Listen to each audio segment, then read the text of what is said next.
Good day to all, my friends. And since time immemorial, those in the know have called people power.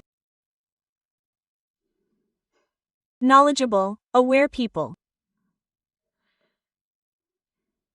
They didn't rely on power, or on people, or on friends. They didn't really have any friends.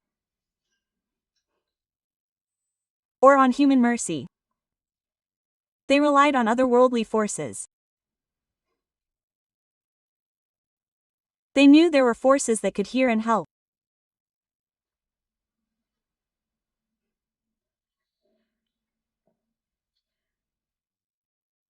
Many of them used what are called whispered works. These were things that came to their minds, their subconscious, in dreams, in visions. They wrote them down and used them. With this, they helped themselves and others. Many used what is called taught.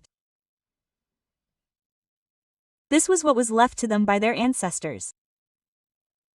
Most often, occasionally, from mentors. But in both cases, these were all appeals. Appeals, pleas, somewhere incantations to the powers of the other world. And with this power, this knowledge, they protected themselves and others.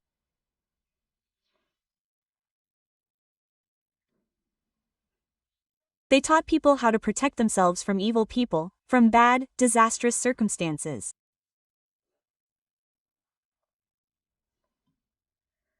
And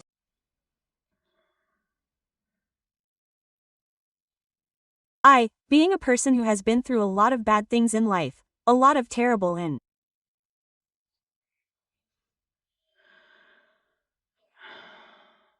hellish things.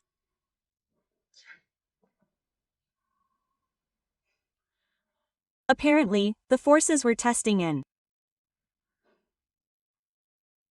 breaking the old one, creating a new one. But it doesn't matter. In any case, during the hard days of my life, no one was by my side. I gave them lunch, by the horn, whatever you want. I promised that people who have no one, in difficult times, will have me. I am not God, not a higher power, not a guardian spirit. I am simply a person who was called a guide. Those through whom the forces imparted knowledge. Knowledge on how to survive. Only foolish people deny the real existence of magic. Magic was, is, and will be, and it influences destinies. And magic is a mystery. You can secretly whisper and turn a situation to your advantage that would never have been turned to your advantage.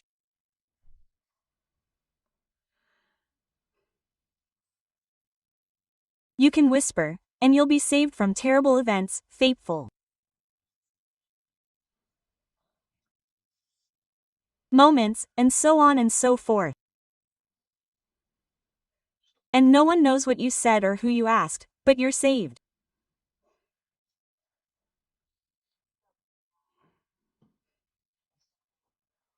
That's precisely why, since the power of words was, revered in ancient times, and the word, that is, an appeal.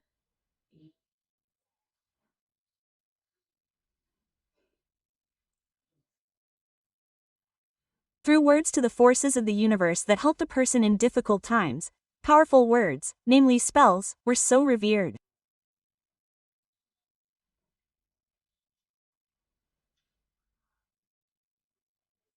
That's why people who believed in the power of words, if you remember, in the Bible, which is essentially a source copied from various ancient sources, there are these words.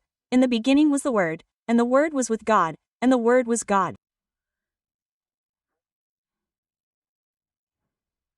Remember, right? If anyone knows, of course. So, it's not for nothing that people before religious times were called pagans.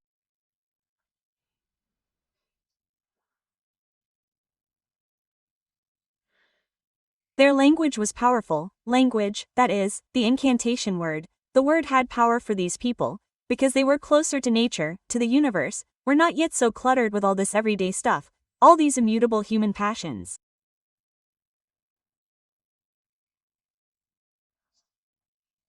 Naturally, their word had enormous power, more than now. But even today, there are people who carry this word. If you are interested in how these incantations are composed and how they work, open my lecture. Key, lock, tongue. Cursed, I think that's how I wrote it. Well, never mind. Key, lock, tongue. And listen carefully. You will understand that this is simply an incredible magical world of exact science, mathematical precision. Say one word wrong, and it will work completely differently. When I compose works, I try to compose very carefully, very attentively, carefully, so that even if a person pronounces it incorrectly, but you never know, says it in a wrong way, so that it simply doesn't work, but does no harm. Spells are monotonous, arrows aimed at one point. The energy with which you strike.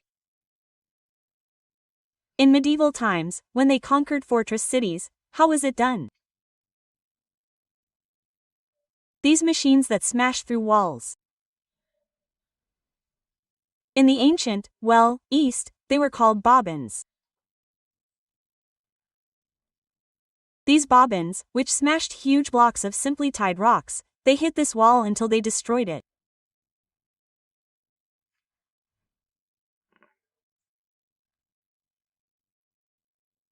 Here you say, a spell is like that very bobbin that strikes this wall and pierces the space existing between the other world and ours.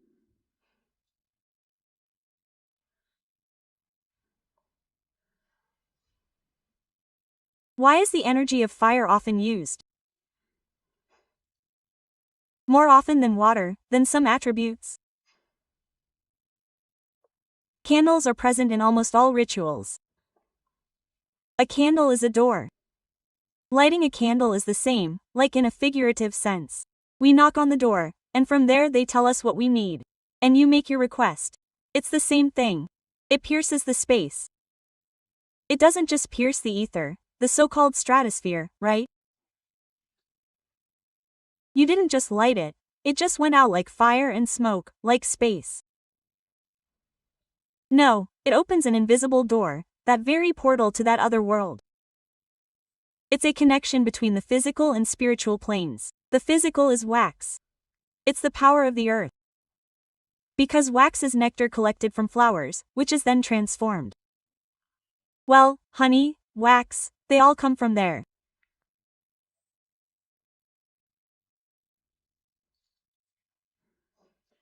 That is a carrier of the power of the earth and fire, the universal cosmic energy of fire, because the sun is fire, the stars are fire, many planets are surrounded by fireballs, comets and many other celestial bodies are made of gas, fire, and so on.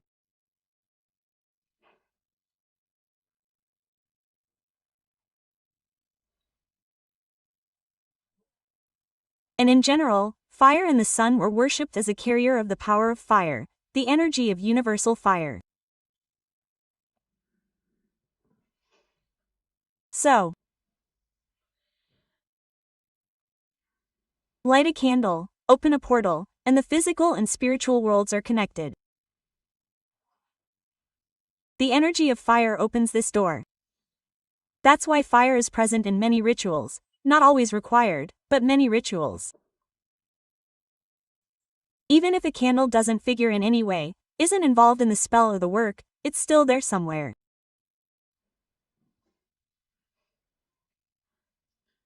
I want to give you a spell to protect you from evil people. You need to light a candle at sunset. If you have a very serious problem, do this several nights in a row, but in the evening. When the sun sets, the sun's energy weakens, and it, hinders the sun's energy. It's like we don't see it all, but like a grate through which certain forces can't penetrate. Dark forces, they're always active. After all, we recite the spell when something happens to us, when we urgently need help, day or night. We don't wait, yes, for a specific time. So the forces always hear us, but certain forces, dark spirits, are especially strengthened. But dark spirits are not evil spirits. Everyone stumbled, and they're repeating this after me, so I'll explain. Darkness, the word darkness, mystery, secrecy, that which doesn't reveal itself to everyone, these aren't evil spirits. Although among the dark forces, the spirits of the universe are not some kind of insensitive, soulless energies. They have their own character, they have their own feelings. They are intelligent creatures, so they are not the same, they are not robots, but they have a clear plan. They don't have the feelings that are inherent to humans. Pity, regret, fear, those are alien to them. So, they have a clear plan. These words were spoken. You will come, you will help. They react to these words, to whispers, to loud conspiracies. Where do these whispers come from? Why? As we say, on its own wave there is a certain vibration of sound, a voice, which is audible only to a certain spirit. If we speak loudly, they will not hear. They do not hear as we do with our ears. They have inner hearing, inner inaudibility. They don't see with their eyes like we do. They have inner visibility. That's why, when we close our eyes, we become somewhat like the dead. We practically become their equal. Why do they say that sleeping and dead are the same thing? Because at that moment, a person is not responsible for what happens in the world. In Islam, for example, it is said that sleep is death's younger brother. And everything that happens in the world while you are sleeping doesn't concern you. You knock it out of life while you sleep. Moreover, your soul ascends to other worlds, and your physical body, while here, no longer participates in anything. This is very long and, very inexhaustible information. But I'm leading you to how spells and other things work. You must understand and approach this consciously. Not because it's supposed to be like this, like, light it and say it, because I said so, but so you understand that when a person understands why they need it and why it will work, and why I need to go buy one candle and read it anyway, they'll do it. You need to show and convince the person that they need it and why they need it. Do you understand? I don't mean, go ahead and do it, or, I'm trying to convince you. No. I need to explain it so you understand logically, like, yes, I need this, and it will help me. If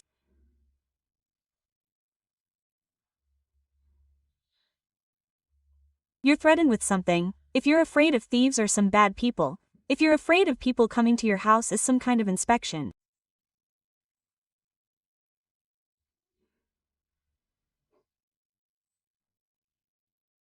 some kind of disaster, if you're afraid of unwanted guests, that is, you need to protect not only your home and your life from harm, but you also need to read it in your home, because it's your territory.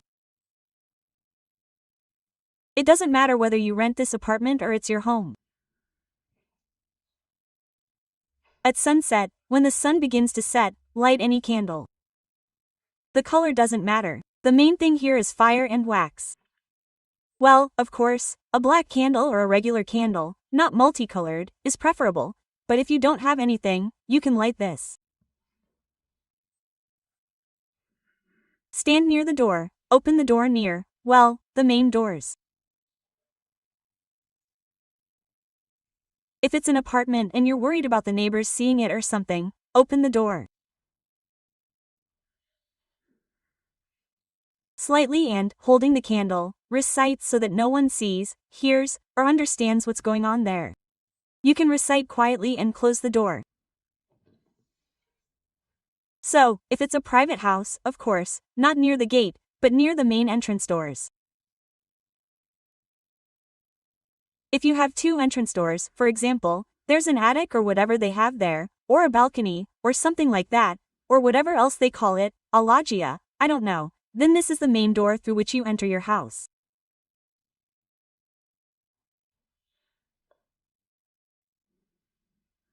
Stand, light the candle, recite 6 times, extinguish the candle and take it away. You can throw it away. Go into the house, don't leave.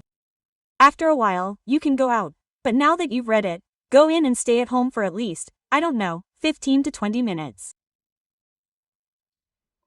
Then you can leave so that it works, so that this protective energy fills up. This power has entered the house. By the way, Lamasu is also a home protection. It also works very well. People often write me Mongolian good luck spells. Slavic spirits of good luck, they help sort out, say, in modern language, very complex, difficult life issues. So, well, just in case, I'm saying it, you never know, you might have to keep it in mind. So, the words are as follows. At sunset, in a powerful moment, may these words come true, may they not be forgotten by my guardian. Like a corpse in a tomb, a cold, numb, decayed corpse lies. He won't get up, won't move, won't open his mouth, won't blink. So, for example, you can list the positions, or so and so are my neighbors, if you don't want to see them or have them complain about you, so as not to get on your nerves. And some people you don't like are planning to come visit, for example. Well, they're not exactly wicked people. I still have some uninvited guests, but in any case, so and so is here. Let's keep it to ourselves for now. Hearing my name, turn cold, turn to stone. Be gone, may it be strong. I conjure my word. In the powerful hour of sunset, let the words, see, be. They will not be forgotten by me. Like a corpse in a tomb, cold they are, the one who had and the one who has gone. He does not rise, he will not rise, he will not move his feet, he will not open his mouth, he will not blink an eye.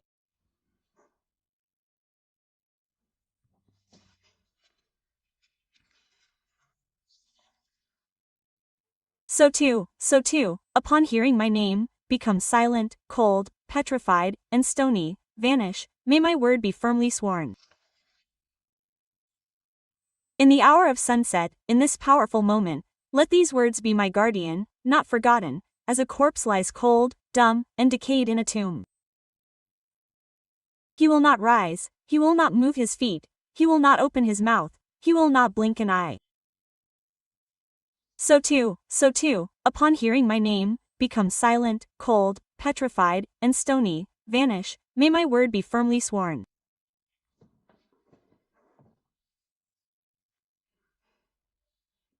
Perform this, and evil people will avoid both your home and your life.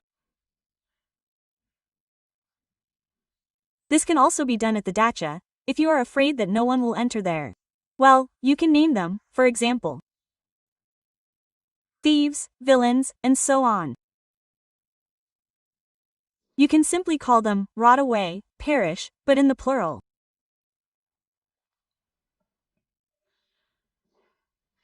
Here, in fact, is another strong work, your own treasure trove. I wish you good luck. M.